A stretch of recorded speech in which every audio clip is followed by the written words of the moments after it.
அதாவது இந்த ஷோவிலே முக்கியமான கருத்து என்னவென்றால் துரோகத்தை மன்னிக்கலாம், நம்பிக்கை துரோகத்தை ஒருபோதும் மன்னிக்கவே மாட்டோம். என்னவென்றால் கூடவே இருந்து கொண்டு ஃபேக் ஐடியை கிரியேட் செய்து தனக்கு தானே புகழ் தேடக்கூடிய அந்த பச்சோந்திகளை நாங்கள் ஒருபோதும் மன்னிக்க மாட்டோம்.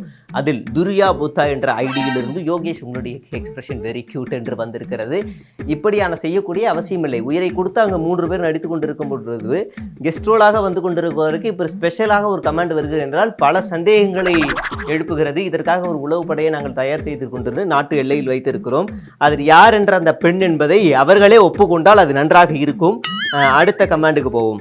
நீ சோறு தின்ன மற்றவங்களை ஏன் அசிங்கப்படுத்து? நீங்க சோறு தின்ன மற்றவங்களுடைய வாழ்க்கை குடியில அடிக்கிறீங்களே, அவங்கள வளர விடாம செய்யறீங்களே, அவங்கள படிக்க விட மாட்டேங்கிறீங்களே, அவங்களுடைய வாழ்வாதாரத்தை உயர்த்த மாட்டீங்களே, அவங்க மட்டும் நல்ல பெரிய பெரிய பில்டிங்ல இருக்காங்க, இவர் குடிசை வீட்டிலே இருக்காங்களே அப்படி என்று எனக்கு எல்லாம் கேட்கதான் ஆசையே தவிர ஆனால் எனக்கு அது கேட்க மனது வரமாட்டேங்கிறது. சேகோரா முட்டாப்பலை, நான் முட்டாள்தான் இப்படி வீடியோ போட்டு கொண்டிருக்கின்றேன். நன்றி, வணக்கம்.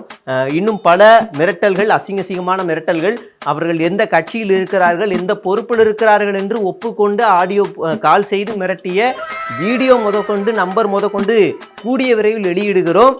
நீங்கள் இன்று போன்று தொடர்ந்து எங்களை திட்ட வேண்டும், கால் செய்து மிரட்ட வேண்டும் என்று ஆவலோடு எதிர்பார்த்து கொண்டிருக்கின்றோம். உங்களை நாங்களும் அம்பலப்படுத்துவதற்காக ஆசையாக காத்து கொண்டிருக்கின்றோம். நன்றி, வணக்கம்.